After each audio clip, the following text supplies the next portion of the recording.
we talk about some 1-qubit gates.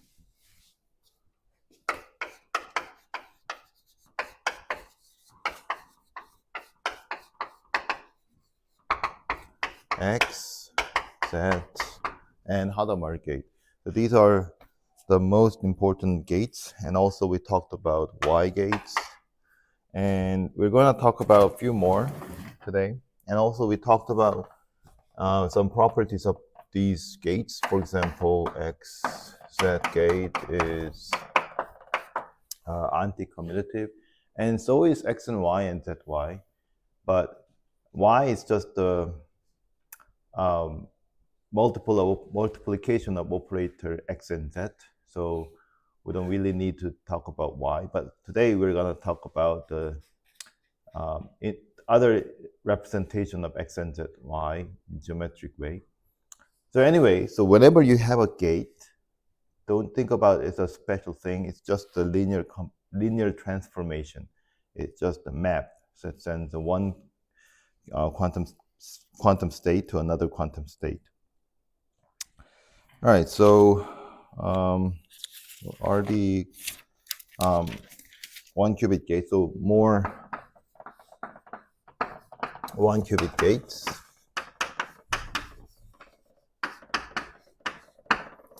So they are T gates. So T gate, of course, is denoted as T, and as a matrix, it's 1, 0, 0, E, I, pi over 4. So you know what pi over 4 is. So the nature of this gate is actually Z to the power of 1/4. So it's a fourth root of Z gate. So if you apply T gates 4 times, you get the Z gate. You see, when you apply T gates again, nothing changed but this part. So every time you multiply e to the I pi over 4 itself, then you get increased angle. And when it gets to pi, when you multiply 4 times, then it gets pi I, so it's -1. So, and then another gate is S gate, denoted by S, and this is E pi over 2. So this is square root of Z. So it's just a notation.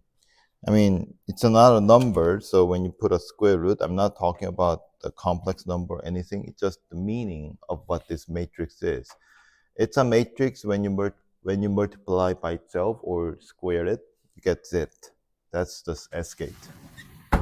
So there is a meaning to these angles. So we're going to talk about this more in the second part of our lecture. So let me just finish off all the other lists of the gates. So these are mostly the common, these are not really commonly used, but it's also sometimes implemented in quantum computer. And you can make other gates by combining other. So the gates is really depend on whether you can actually implement into real quantum computer. So these are the gates that you can actually put it in the real quantum computer. So you can make arbitrary gate, like any unitary gate is possible in theoretically, but we're not going to talk about any random gate.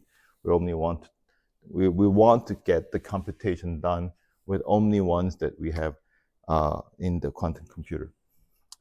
So anyway, so let's talk about 2-qubit gates.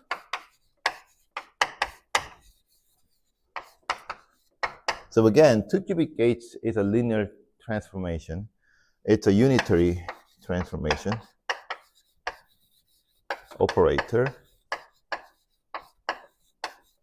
on 2-qubit state. Okay. So you can make 2-qubit gates by combining these 1-qubit gates acting on 2 separate gates, separate qubit, but there are special 2-qubit gates which you cannot separate it into multiple of 2 1 qubit gate. So these are CX gate. So the correct wording is C not gate. So not is the logical operator in the classical computer, and the reason why I put X instead of not is that X gate actually does the not or logical gate in the classical computer. So it changes, interchanges 0 and 1. So what does it do? So we denote CX gate with CIXJ, where C stands for control gate, control qubit, and X stands for target qubit.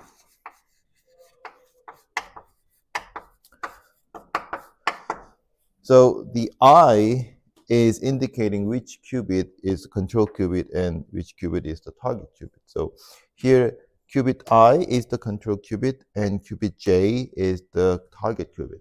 So if you have only 2 qubits, then the index will be 0 and 1, but you can have 2 qubit gate on n qubit state, and you can pick just 2 of them and then set one as the control and the other as a target. So this is the notation, and let me give an example. So let's say we have qubit 0 as target and qubit 1 as control. Then I said it's a 2 qubit gate, so it changes the 2 qubit state to 2 qubit state. The 2 qubit state is 4-dimensional vector. So the matrix representation of this 2 qubit gate is 4x4 matrix. And it's given as 1, 1, 0, 1, 1, 0. So and then rest of all other entries are 0.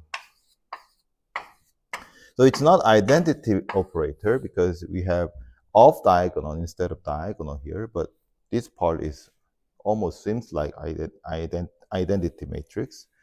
And in the circuit, we denote it as the following. So we have, so this is the control qubit, so it's 1, and this is the target qubit, so it's 0. Okay? So you put the plus symbol, or you can put X box in the target qubit line, and in the control qubit line, you put some small dot, and you connect with the line here. So if for example, in that case, for example, we have J's qubit here, and let's say we have lots of other qubits in between the target and the control qubit. You might want to skip these registers, skip these qubits, because the target qubit does not really do anything on the other qubit but this target qubit. So sometimes people say this, but it's not really necessary, because we know that whenever it landed on at the end of this line, we were going to put the plus sign. So we know without any kind of a symbol, special symbol, that this control qubit directly acting on the target qubit right here. It doesn't do anything on here. So don't give it too big meaning on this cross section here. Okay, so let's think about what that is. Let me define what that is. So in this example, if the quantum state of qubit 0 is 0, then apply I, which is identity operator, which means doing nothing. But in the quantum computing, even if when you do nothing, we are thinking that we apply an operator, which is an identity operator, to qubit 1. And if the state of qubit 0 is 1, then we apply X. So everything else is same.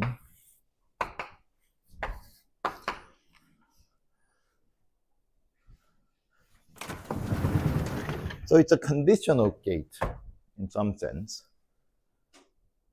But this is the most important this is one of the most important gates in the quantum computing because when you have an entangled state, put it into the C0 gate, then something very interesting comes out. So let's see what happens. So first of all, CXX0 applying to 0, 0, what is it? So we are putting the index from the right to left. So qubit 0 is that 0 state. So it doesn't do anything on the qubit 1. So we don't do anything anyway on the control qubit. Only we change the state of qubit 1, the target, sorry. Yeah, the target qubit is 0, sorry. Oh, sorry, so I made a mistake here. So qubit 1, so we have C1X0, so yes, sorry. We apply that gate, I or X, to the target qubit. Okay. So we're looking at qubit 1 on the left, and it's 0. We don't do anything on the target qubit on the right. So we don't do anything on the control qubit anyway. So it's always the same. But see here, since it's 0, it doesn't change. And what if you have 0, 1? It's still the same because the control qubit at the state 0. And if 1, 0 is input here, then now the control qubit at state 1. So we apply X gate on the target qubit. Therefore, we have 1, 1. And if we have 1, 1, then the control qubit is state 1. So we apply X on the target qubit. So 1 becomes 0. So 1, 0. So only these two changes. So let's try to put that as a matrix representation. So suppose that this is CX. Well, suppose that we don't know that 4x4 matrix. Suppose we want to find out on all the entries of 4x4 matrix by writing down this equation as a matrix equation. And suppose that I now first look at the first equation. 0, 0 is 4x1 matrix, 1, 0, 0, 0, because it's a tensor product of 1, 0, 1, 0. And what we want is we need to have same 0, 0, which is 1, 0, 0, 0, right? So this is the basis or standard basis of 4x1 matrix or 4-dimensional vector space. So if you want to get this, there's no other choice, but you have 1, 0, 0, the same matrix here, the 4x1 matrix here appears as a column of the 4x1 matrix. So 1, 0, 0, 0. Right? So you do the same thing. So for example, second equation, it says if you put 0, 1 here, then you will get the same thing, 0, 1. So get the same second row as the same as the 4x1 matrix here. So 1, 0, 0, 1, 0, 0. And how about the third one? If we have third, then 1, 0, then it's 0, 0, 1, 0. And it becomes 1, 1. So it will be 0, 0, 1. So this will appear as a third column. So 0, 0, 0, 1. And you can see the rest here, 0, 0, 1, 0. Maybe the last column, okay? If you have this. All right, so this is how we can write the matrix representation. And let's think about the other way. So we have, what if we have x0 applied on 1 plus state, for example.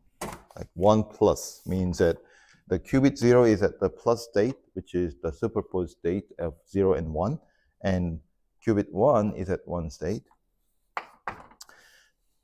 So this only shows how this the 2-qubit gate or linear transformation on H2 act on basis of the vector space. If you know how it acts on the basis vector, then you know what it acts on the entire arbitrary vectors. So this is, say, arbitrary vector. So if you want to compute how it works, you have to split this state into the linear combination of basis state, like that one, the 4. So this is one tensor. So let me be clear here. So since sometimes some people might not that comfortable with, still not comfortable with this notation. So whenever you have 1 plus, what I mean by that is one tensor product with plus ket, which is 0 plus 1. And this is equals to cx0, 1, and 1 over square root 2, 0. And you can split the tensor product over this plus the linear combination here. So 1, 1. Okay. So we can take out 1 over square root of 2. So way outside. So it can be outside here, but also when you remember what the linear transform is, you don't really care whether you put the scalar multiplication before or after you apply the linear transformation. So let's put after the linear transformation. So we see C1 x0 on 1 0, okay, 1 0 plus and 1 1.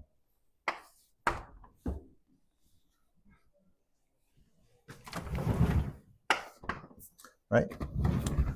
So then you apply these 1 0, I mean C1 x0 separately on 1 1. Right? So what's the result? So we have 1 over square root 1. So here 1 is the state of the control qubit. So you apply x gate on the target qubit. So it becomes 1 1. And how about this? Yeah, plus 1 0. Okay. So what do you get? So you get the same thing actually. Right? Plus 6. Okay. So you can apply, so this, I'm showing you how to apply the 2-qubit gate on a arbitrary quantum state, because this is something that you can easily imagine by definition, but it's not that you have a fixed quantum state for every qubit. Some qubits have a superposed state. So those superposed states are preserved. You're not going to, so this is something that people very confused about, because when you have this superposed, so for example, let's do it this way. So let's switch the order here. So we have plus 1, okay? And let's see what happens. So here in that case, the target control qubit is fixed at one state, ket 1 state, right? So there's no other option that just apply X gate on the plus ket on the target qubit. But here, now the control qubit is at a superposed state of 0 and 1. So people confuse that I should determine whether this plus ket is either 0 or 1 in order to find out whether I should apply the X or I on the target qubit. But that's not the way this control NOT gate works. It works just as is just with the superposed state. So you don't take a measurement or nothing, just the quantum state to quantum state. So here it's a square root of 2, 0, 1, and 1, 1, right? So you get 1 over square root of 2 and C1 x0. So same thing happens. You apply this 2-qubit gate on each of base state,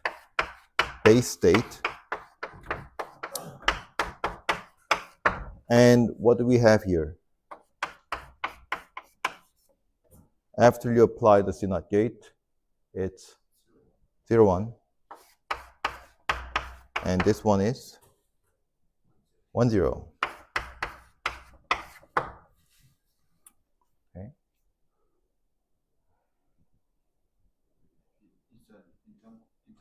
Yes, this is entangled. So you see, this is the why it is important. Is this entangled before you apply CNOT gate? Plus 1, is this entangled state? No. Why? Because what the definition, what's the non-entangled state? It's not entangled if can be written as tensor product, right? So this is a tensor product of plus ket and 1 ket, right? So it's not entangled. So in some sense, measuring 1 qubit doesn't really change the probability observance, probability of the observation of the other qubit. But after you apply the CNOT gate, it's entangled, right? So this is entangled.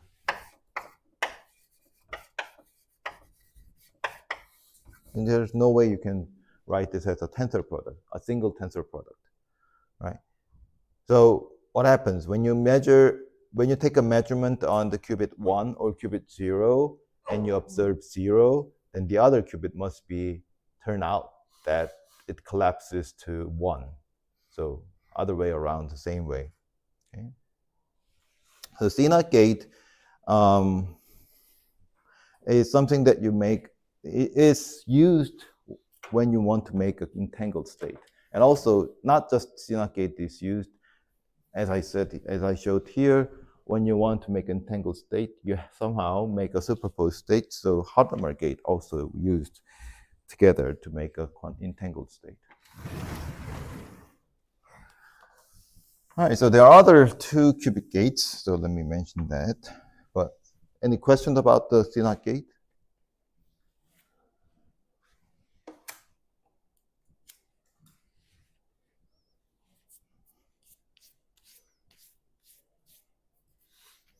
No?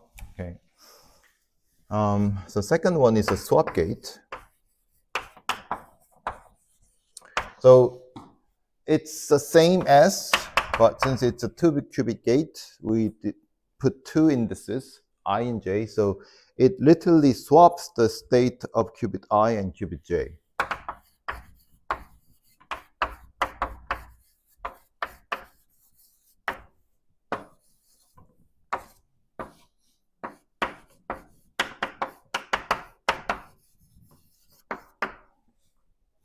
So how is it possible? So, well, it's a simple. So if you have 0, 1, so in the swap gate, you don't change, the order of index doesn't matter.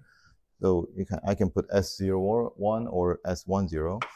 So if I apply 0, 0 to the swap gate, what that will be?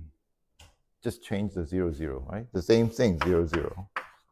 So when you apply 1, 1, it's the same 1, 1. And 1, 0, and 0, 1. 1, 0 is 1, 0. And 0, 1 is 1, 0. S 0, 1, 1, 0 is 0, 1. So what will be the 4x4 matrix representation of swap gate? So you don't change the first and the last quantum state, but in between you change it. So this is your 4x4 matrix representation.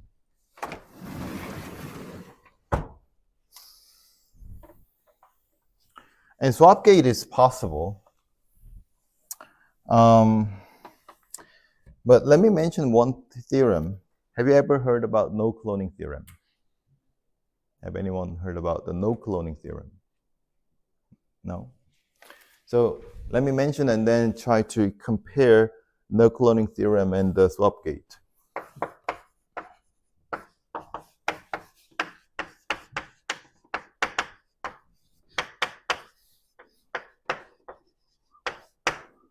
So no cloning theorem says there is no unitary gate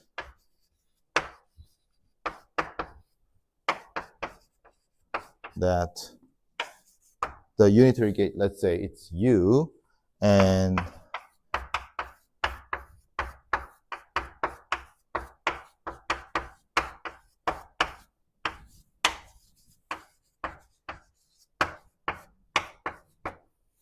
let's say 2-qubit gates. Okay? So you can easily say it's all works for n-qubit gates, but let's say to make it simpler, let's say our unitary gate is 2-qubit gate, and no cloning theorem says there is no unitary gate called U, which sends 0 psi to psi psi for any psi. So in some sense, there's no gate that copies the quantum state. So this is the target, and this is the, but not control, this is the source, okay? Let's say I want to, so this doesn't really matter whether it's 1 or 0, whatever.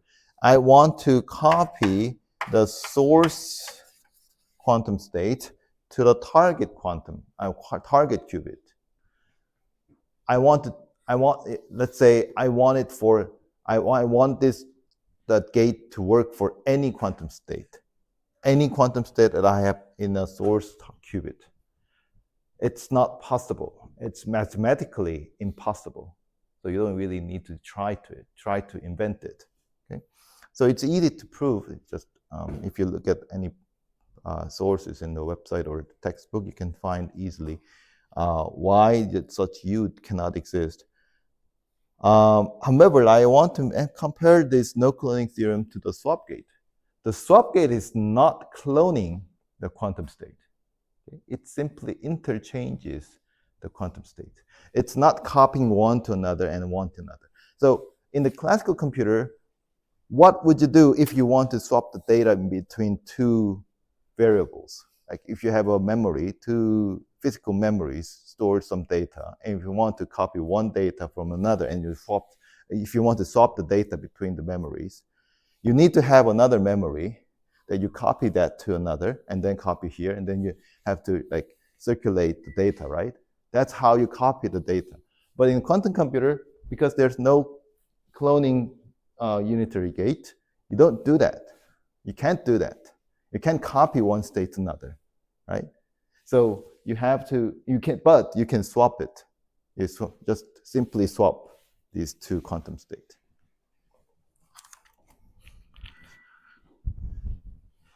All right, so let me give an so once you have a controlled NOT gate, then you can invent any controlled something gate. For example, controlled Z gate is possible, and controlled Hadamard, controlled whatever, it's all possible.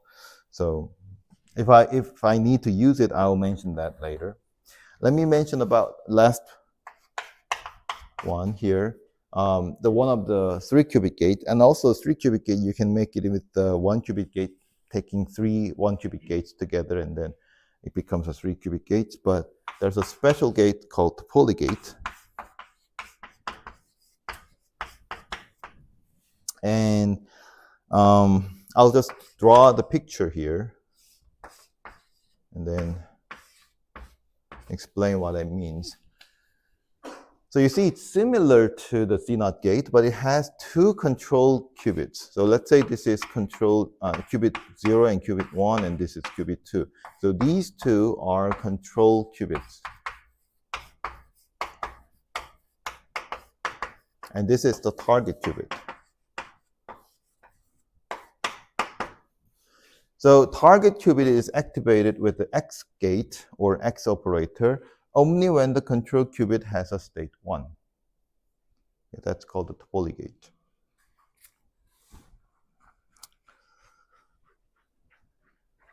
So if you want to represent this Topoly gate in matrix, what will be the size of that matrix? 8 by 8? Okay. So quite large. So what will be the first column?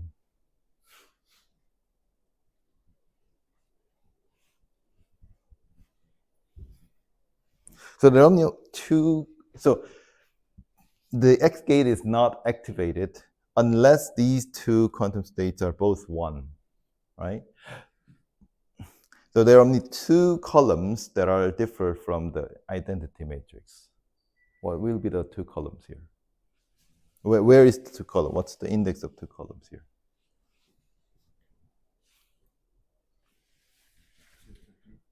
3, 3, 3, 3. The third one? Third column? You mean third column?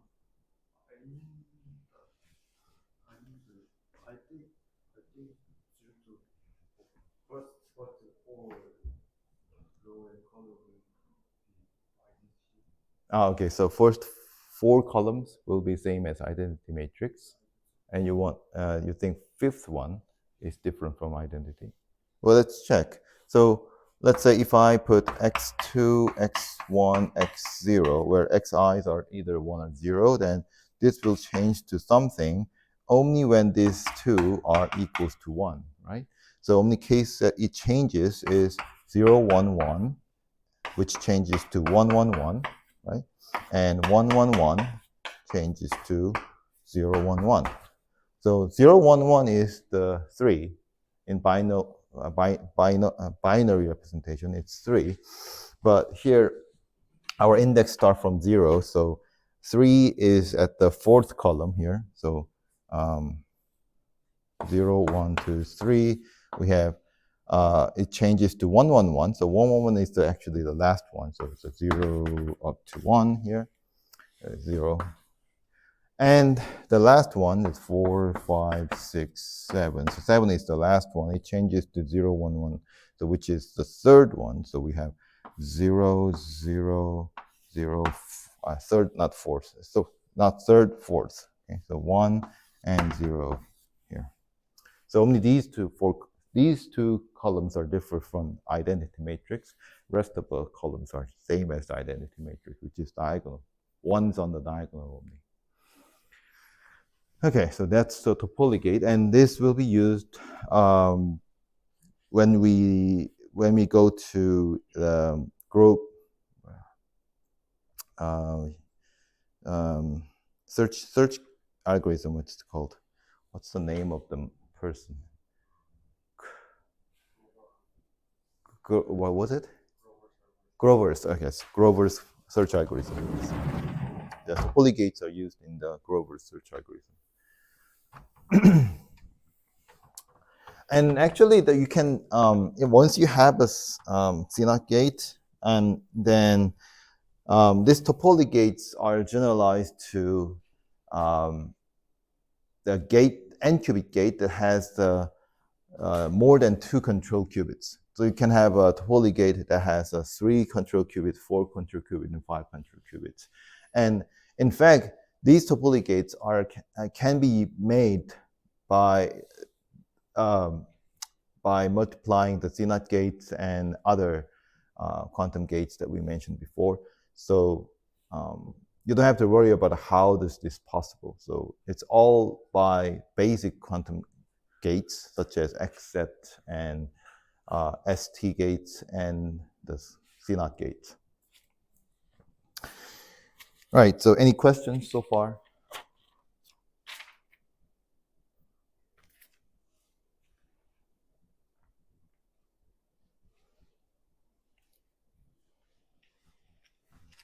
No?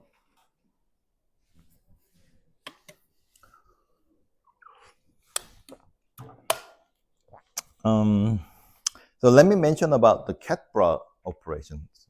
It's maybe Cat-Bra notation because it's commonly used. So what I'm going to talk about from now on is something that not entirely necessary to know to understand the quantum computing, but it appears many places regarding quantum computer, especially when the manuscript is written by physicists. So I think it's worth mentioning about this. So I want to talk about Cat-Bra. So Bra-Cat was the inner product. Cat-Bra is something that you make an operator. So for example, so you have Cat 0 and Bra 1. So it's somehow weird, but it's not that weird if you think about what this means, and literally, like symbolically. So let's say I have this, whatever that is, and try to apply that to Cat 1. Okay, what happens is I can take bra and ket here and combined together become bracket, and it's an inner product, becomes 1. So what leaves me is this ket 0. So this is something that maps ket 1 to ket 0. So it's a linear transformation. Okay.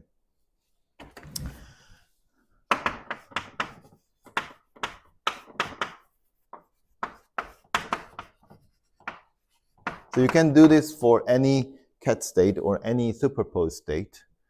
And you can also consider this as a matrix by looking at the matrix representation of bra and ket. So in bra, you have 1, 0 as a 1 by 2 matrix. As a ket, you have 1 ket. Ket is first. So ket 0, so we have 1, 0, and bra 1, and it's 1 by 2, 0, 1. What do we have? Multiplying 2 by 1 and 1 by 2 matrix, you get 2 by 2 matrix. Of course, the rank is 1, but anyway, we get the 2 by 2 matrix, which is the linear transformation. So it's 1, 0, 0, 0, right? So this is the basis or base vector of 2 by 2 matrix. So you can, any unitary matrix, a unitary operator on the 1 qubit state can be represented as any 1 qubit gate can be written as a linear transformation, linear combination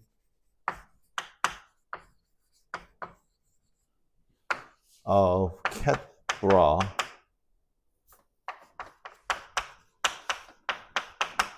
of base states, like this one, 0, 1, 1, 1, 0, 0, 1, 1. So whenever you see these kind of ket bra, it's remember that this is just an operator, which is just a map. Okay, so it's nothing special. So that's one thing I wanted to mention. And so sometimes when you want to work with these quantum gates in a large qubit system, then it's useful to say in this way. So xi is the x gate acting on qubit I, and for example, xi xj is the 2 qubit gate which acts x on qubit I and qubit j. So there are basically infinitely many 2 qubit gates. So you can make whatever you want. But don't forget, don't confuse with this notation with just x. So when you have just x, it literally means that it's an abstract x gate. But if you want to make this x gate acting on a specific qubit that in a large qubit system, then you have to mention which qubit that x gate is acting on. So in this case, what it means is that you have 2 qubits labeled as I and J. There are probably more, but you decided to act at a certain point of time, that x on the i's qubit and x on the j's qubit. So that's what it means. So this is xj and this is xi. These are the same x gate, but physically they are attached to different qubits. So they're different. They're just different gates. So let's say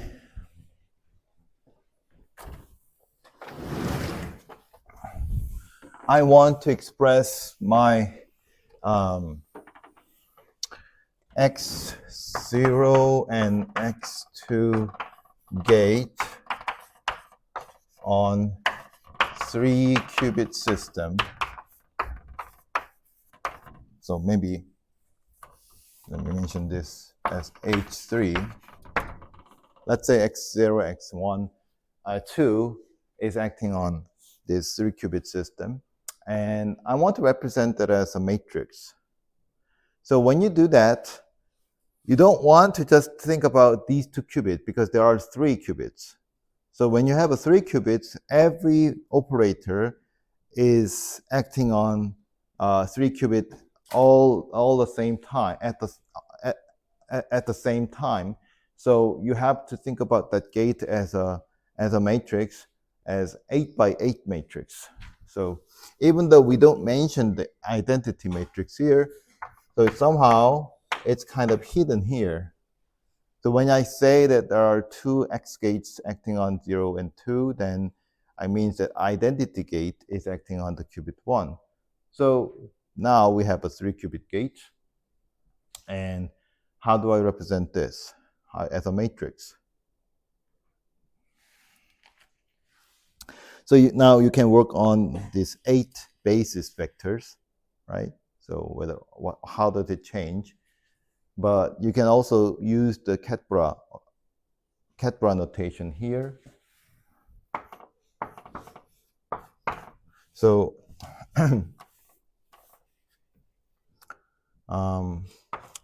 let's try to represent this as a Ket-Bra here. So x0, x1, x2.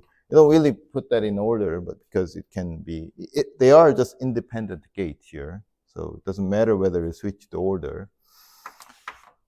So now, what does it do? So in the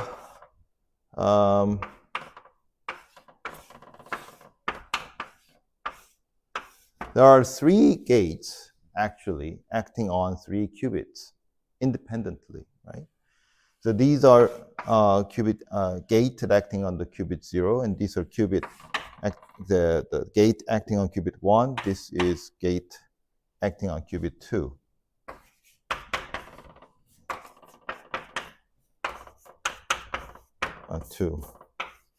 Okay.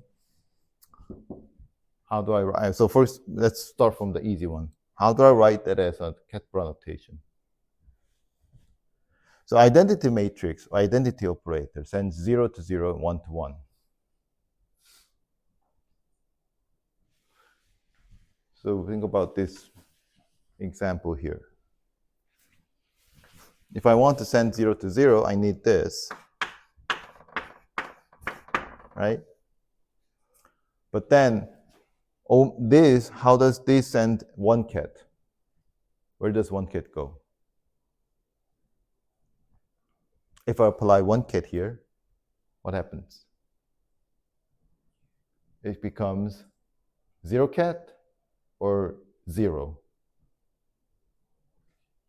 So just apply, instead of 1 here, say apply 0 here. You put the bracket together, it's 0. So it becomes a coefficient of the ket, remaining ket. So if you have a 0 as a coefficient, it means that it's 0 state. It means there's nothing. It just disappears, right? So it's not 0 ket, it's just 0.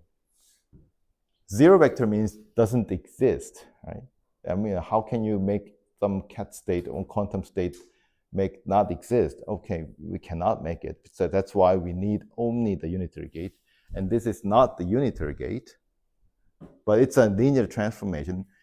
Abstractly or theoretically, it's a map, send 1 qubit state to 1 other qubit state. And 0 is a perfectly legitimate qubit state. It just simply means that it kills the 0 ket. So anyway, so if you have this alone, you cannot make 1 ket to go 1 ket. What do you need?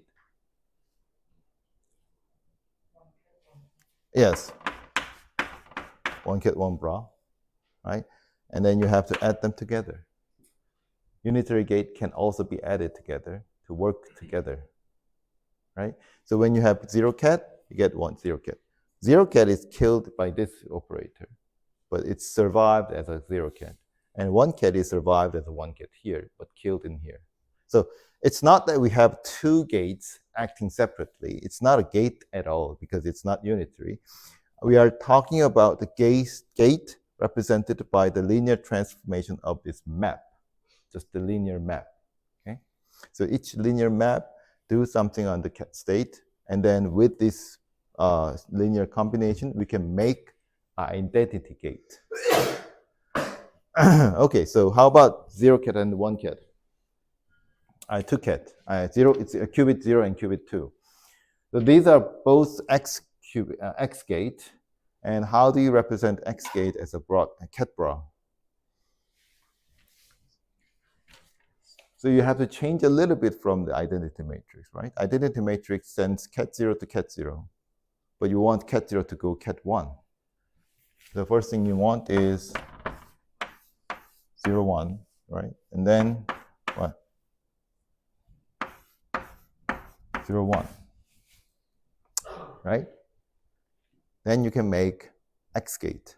So this X gate only works on the qubit 0, but you have an X gate on the qubit 2, but it's a different gate. Physically, you have to implement differently as a different physical, kind of, you need something that physically different in order to make an X gate on the qubit 2 and X gate and a qubit 0. So, but representation are the same. Okay. And now, all I'm doing here is how to represent these gates into 8x8 matrix, and I'm showing you how the easy way to do it. So let's try to write down these 3 gates as a 2x2 matrices. The first one, what? 0, 1, 1, 0. So actually it's a 0, 1, 0, 0 plus 0, 0, 1, 0. And you already know that this is the representation of X gate. And identity gate and another X gate, 0, 1, 1, 0. Right? Now these matrices are multiplied together by tensor product. The matrix tensor product is, in some sense, dumb matrix multiplication. So we don't do the matrix multiplication here. We just kind of put the matrix on the right to the left as itself. Right? So if I put the tensor product these two, then it's 0 times 0, 1, 0, 0, 1. 1 times 1, 0, 0, 1, and 1 times 1, 0, 0, 1, and 0 times 1, 0, 0, 1. And tensor product, the last is still there. Okay. And what does it look like?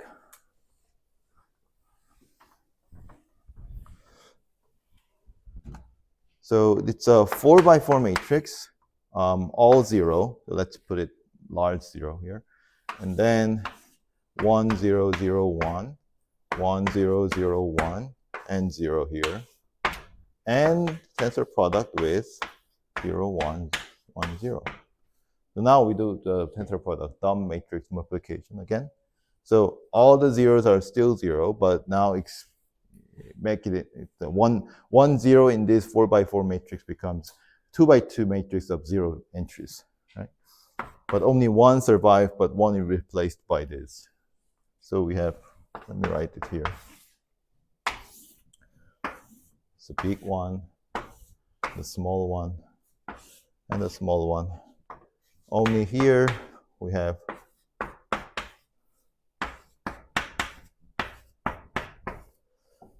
non-zero entries. All the other places are 0.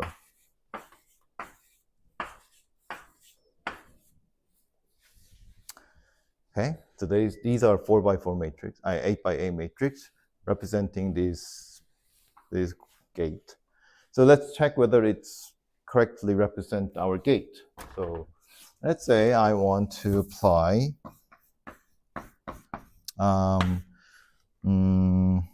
1, 1. So what is this? So omni acts on qubit 0 and qubit 2. So it becomes 1, 0, 1. Right? Oh, sorry, 1, 1, 0. Right? So 0, 1, 1 is the number 3, and 1, 1, 0 is number 6. So 3 is the 4th column, and 6 is the 7th column. So if I look at the third column, which is 4th, 1, 2, 3, 4. So I'm looking at here.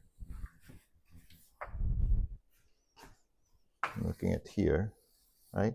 I'm taking 0, 0, 0, 1, 0, 0, 0, 0, applying to this matrix, and then what I get is the the 4th column here, because it's index 3. So 0, 1, 2, 3, index 3.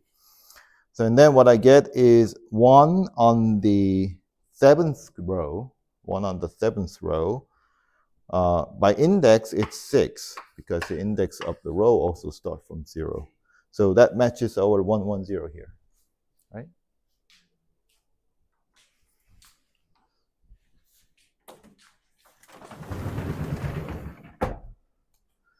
So you can either work, so as I said, so if you have a capacity, large capacity of storing all the zeros and ones or numbers in a large matrix, like 2 to the n power of 2 to the nth power, then it doesn't matter. Everything can be done with the matrix. But sometimes, look at how efficient this notation compared to this notation, right? So this is much more intuitive and clear what it means. If you look at the matrix like this, you have to figure out what that is. So there are pros and cons. So I'm giving you lots. So I'm just throwing you lots of ways that people in physicists are developing, have been developed over this time to do the computations. And I'm not saying that you can only take one, and if you take any one of these method of computation, that will do, but will not be the best way of doing it all the time. Okay, so any questions so far? Yes.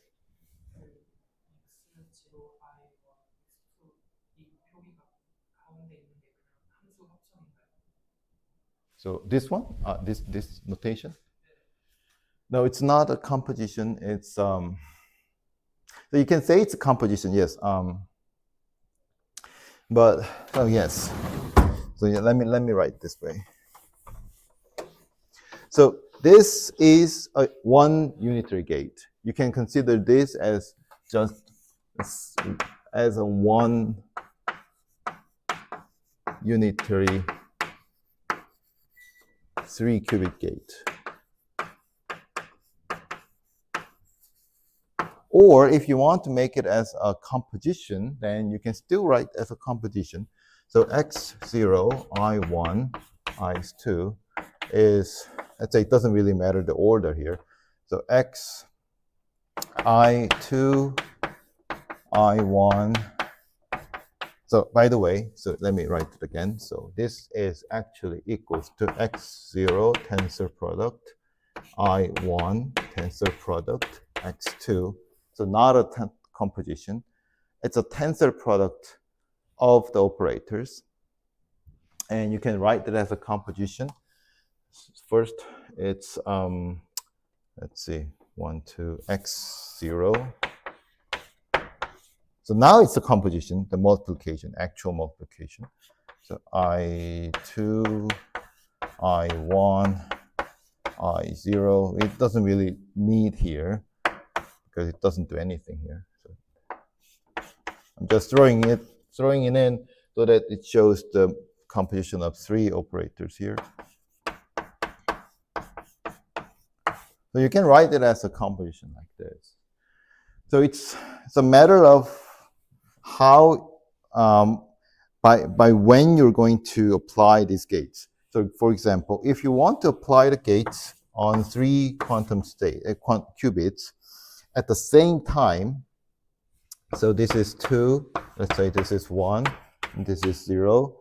I want to make it into, I want to apply these gates at the same time. Of course, you cannot make it at the same time, but you want to synchronize the application of quantum gate on a computer, then you can write this way. So it means that you have X, nothing here, and X on the qubit 2.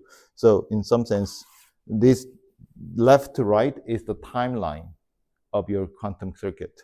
So you go from left to right, and once you meet the gate, then you apply that gate. But if you align your gate at the same vertical line, it means that you synchronize the application of that gate. Okay, but you can also split that up into 3 different time frames. So first of all, here you apply the X gate here and do nothing here, which means identity, and then you do identity gate on 3 qubit, which means doing nothing here. So here is the 1 synchronization, and 2nd synchronization, and 3rd synchronization is you apply X here. Okay. So I'm saying that these are the same thing, because when you apply any quantum gate on a single qubit, it doesn't affect other qubits. Physically, they are different things. So it's somehow impossible to synchronize the gate, right? So in reality, even if you claim that you apply the X gate at the same time, what you really are doing, and if you enlarge or zooming in the time frame, is that at some point you apply the X gate on the qubit 0, and at some point you apply X gate on qubit 2, right? So you can think of this as either way, as a composition. So this is composition now. So composition between 2 linear map is simply the matrix multiplication. That's why I put the multiplication dot here. But each operator at each time frame is the tensor product of the unitary gate that acting on each of the qubits. Yeah, that's a good question. So you have to distinguish that. You have to make sure that this is one quantum gate. This whole thing is just one quantum gate. Okay? And this thing, I think it's easier to just think of this as also one quantum gate. But remember, you can always split it up into a series of quantum gates applied separately, one at a time. Any other questions?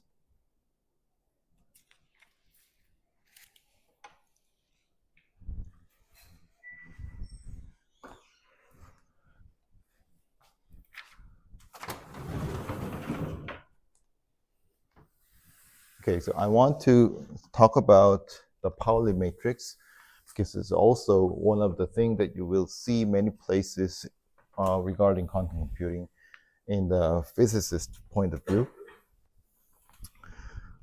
So far we mentioned X, Y, Z. One of the 1 qubit gates are X, Y, Z. And I think even before they think about the quantum gate, they thought about the Pauli gate. That has a long history. So,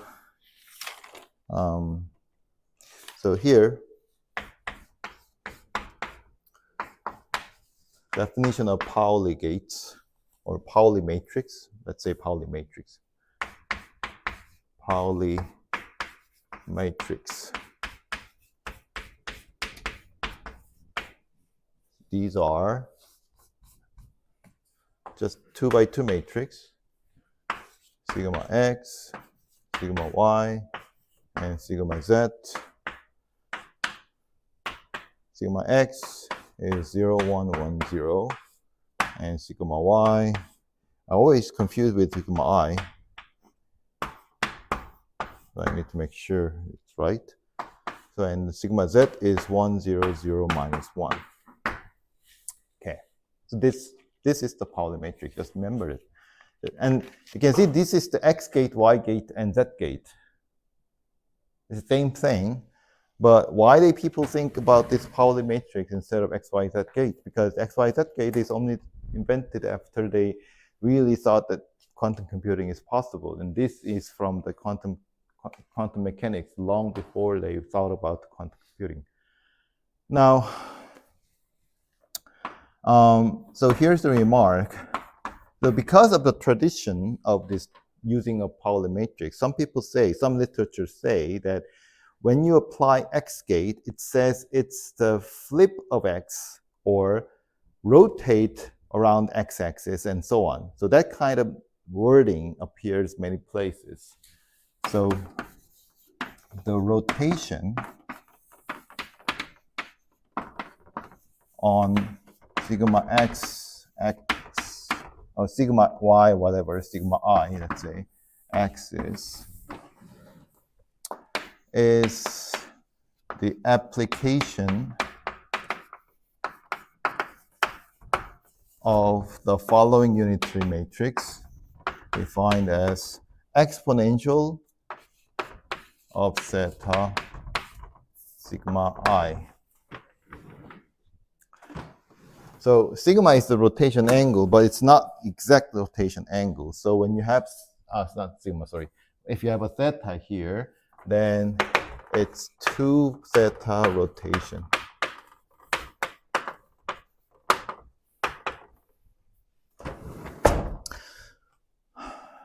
So I need to explain a lot more here. So first of all, why is U unitary? Well, that's one question I should answer. So before I mentioned about the unitary of U, what does it mean that we have exponential of matrix? So I know what exponential of complex number or real number, but what do we mean by having a matrix instead of a number? So first of all, this U is cosine theta times identity matrix, which is 2 by 2 identity matrix, plus I sine theta times sigma I. So sigma I is always sigma x or sigma y or sigma z here. Okay. So that's not just the formula. It actually derived from the definition of exponential function. Let's see why that is. So first of all, whenever you have exponential of z, how we define this is 1 plus z plus z squared over 2 factorial and so on. And we can replace that by anything if that thing can be multiplied together and have an arithmetic multiplication, like a scalar multiplication like this. So the matrix, if you have just one matrix here, 2 by 2 square matrix, then you can multiply by itself, and then also you can have a scalar multiplication. So this kind of operation makes sense. So we just pretend that this Z is not a number anymore. It's a matrix where the scalar multiplication of I theta on this 2 by 2 matrix. So just put that in here. U is 1 plus I theta sigma I plus 2 factorial I theta sigma I square. And let's do 2 more here. So I theta sigma I cube, 3 factorial, and 4 factorial sigma I fourths, and so on. You see what I'm doing here. So, well, this is just itself. How about this? What happens to this? So I square, so it's become minus here. And we have theta square. And what is sigma I square if sigma I is one of sigma x, sigma y, sigma z?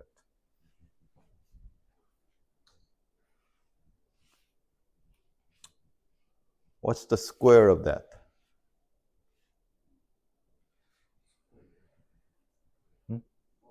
Square is just Yeah, so identity, right? So here, again, so the 1 here now has to replace to something that I can add to the matrix. So 1 is now I here, and whenever I have a constant number, it means that there's I hidden here. So here also I get the sigma I squared as an I, the identity matrix.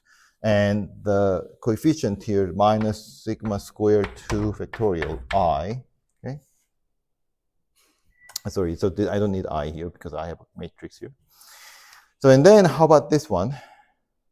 We have 3I, small I, so it's minus I and zeta cube and 3 factorial. And what's the sigma I cube? Sigma I square is I, so we just have 1 sigma I, right? And what happens if I take a fourth root, a fourth square? So I's fourth is 1 plus 1. So we just have zeta fourth 4 factorial I, and goes on forever. So what do we have? I can collect the part that I have identity matrix and the sigma here. So then I get, so identity part becomes a cosine. You see 1 here, so the first I appears here with coefficient 1, and the second coefficient is zeta squared 2 factorial, and the third one is this one, zeta fourth 4 factorial, and you can imagine that it can go on with this pattern, I, and then look at where I have zeta I. This one is the first one. Let's take out small I, and it's zeta minus zeta cube 3 factorial. And you can imagine that the zeta fifths have the same pattern here. It goes forever, and sigma I. So this is cosine zeta, and that's sine zeta. And therefore, we get this identity here. And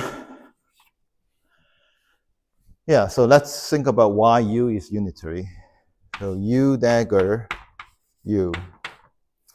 So since now we have this identity, you can imagine that most of the properties of the exponentials are also satisfied for this case. So when I take a dagger here, that means I take the conjugate transpose.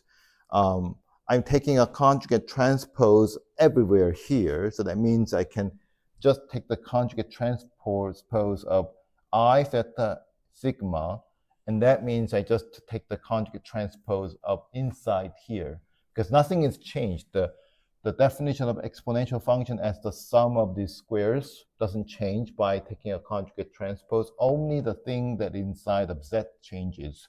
So I can just pretend that I take this dagger into the exponential here.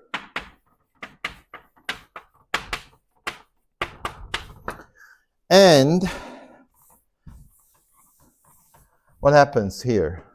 What is the dagger? What's the conjugate transpose? So first, take a conjugate here. So the number.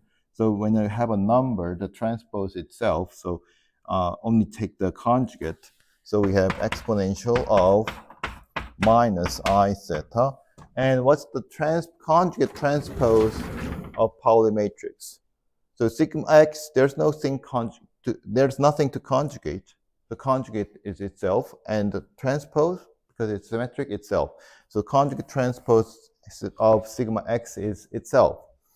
And same for the sigma z. What about sigma y? What's the conjugate transpose of sigma y? The same thing, right? Okay. So I get sigma I.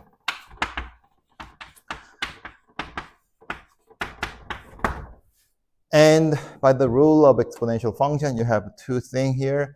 You can add them together as an exponent, but that doesn't really always true because we are dealing with the matrix. It's true when you have a commutative matrix. Here, the sigma I, the same sigma I, are obviously commutative with itself. So we can put that in together. So therefore, we get So let me make sure that this is not always true. So only because sigma I is just sigma I, which means it's commutative.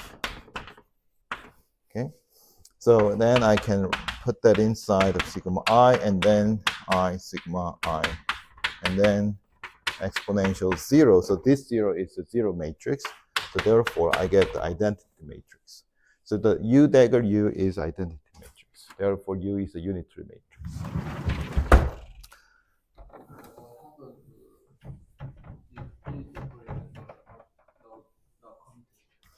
Then you cannot put this exponent, combine these exponents.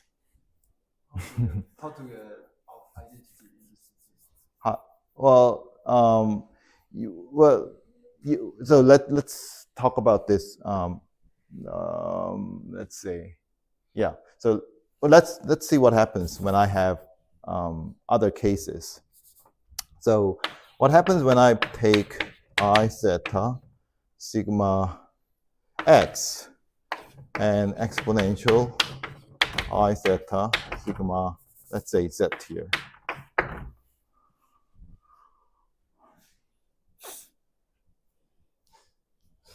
What do you think that happens?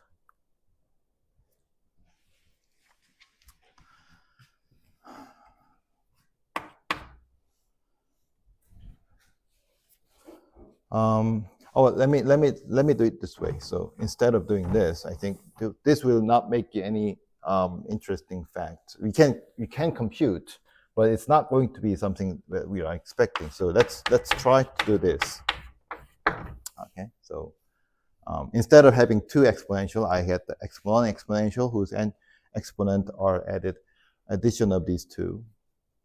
And let's see what happens. So let's just follow the definition again. So 1 plus I theta sigma x sigma z plus 2 factorial I theta sigma x sigma z square, and so on. So this one, you can easily make it sigma x sigma z. And how about this one? So we have square here. So I theta, so it's a minus theta square over 2 factorial. But now we have sigma x and sigma I square. And when you think about this, how you take the multiplication of these, it's not a number, it's not a real number complex. So it's not sigma x squared to sigma x sigma y plus sigma y squared. Why? Because remember how you did the expansion in your elementary school. You have to use the distribution rule, right? So first you take the sigma x and here, but you have to keep the order.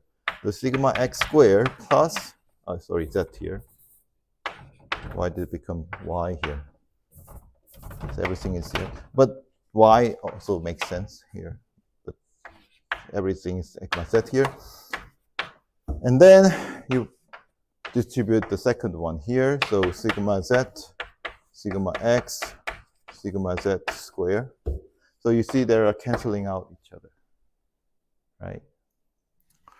So this thing is now 1 plus sigma theta sigma x I sigma z plus minus 1 theta squared 2 factorial sigma x squared sigma z squared, and so on. So you can imagine that this will happen forever. So eventually, when you have this, you will have I cosine theta I cosine theta plus small I sine theta sigma x plus sigma z. Okay. The same thing happens for any linear combination of Pauli matrices. Okay, so let me do a quick remark before I finish. So what do we mean by rotating? What do we mean by rotation? So if you imagine your Pauli matrix as three-dimensional vector, for example, sigma x that's as a matrix is 1, 0, 0, and sigma y as something like 0, 1, 0, and sigma z as 0, 0, 1. So and then let's be a little bit clumsy about the coefficient here, because we have x, that sigma x sigma z equals to what? I always forget. So it's I. No, it's yeah, it's I, right? So sigma. No, it's minus I. So minus sigma y, minus I sigma y. So just don't give it too much meaning on this minus I here right now. What I want to claim is when I multiply these two matrices, I get the next another matrix. So it's similar to the cross product between these vectors. So sigma x cross product sigma z is minus I sigma y cross product. And also don't give it too much meaning on this thing, on these constants. So if I label these three x's as Pauli matrix, sigma y, sigma z, then when I apply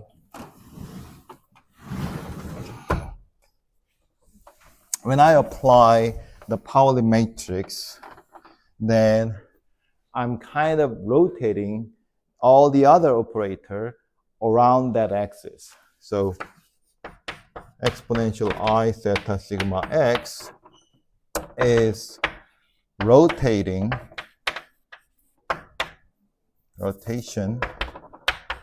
of a unitary matrix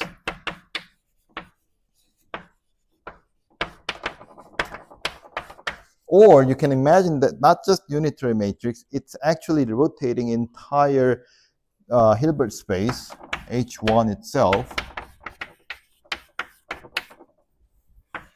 around sigma x axis. So actually it doesn't have to be sigma x, let's say sigma I for now. Sigma I axis by 2 theta degree. And much more. So you don't have to assume that sigma is one of sigma x, y, z. You can replace this sigma I with any sigma where sigma is the linear combination of sigma I. So C1 sigma x, C2 sigma y, C3 sigma z. So that means what does it mean? So as long as this sigma is has a coefficient that makes this exponential unitary. So what does that mean? You have three coordinates of three axes. So let's say this is my sigma vector, which represents this sigma here. So then when you apply that unitary matrix, then you always get a rotation of your entire quantum state around that axis by 2 theta degree. So that's why when we say x, y, and z, sometimes it's a flip. Why? Imagine what that happens when you have I pi over 2 sigma x. So from what we have calculated before, it's this. And this is actually equals to sigma x, and that is x. So as I said, this is my theta, pi over 2.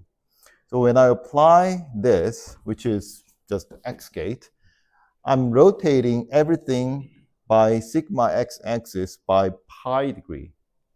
So what does that mean? So I have sigma x here, so I'm rotating sigma y to minus sigma y, and sigma z as minus sigma z. And everything else in between this, or all the other operator, which is linear combination of these. So that's why I sometimes people say that X gate or Y gate, Z gate is the flip of the state around that axis, or rotation. So I'll try to compute, and I'll try to convince yourself by computing some examples why this wording of rotation makes sense next time. So if you have any question, let me know after class, and see you next week.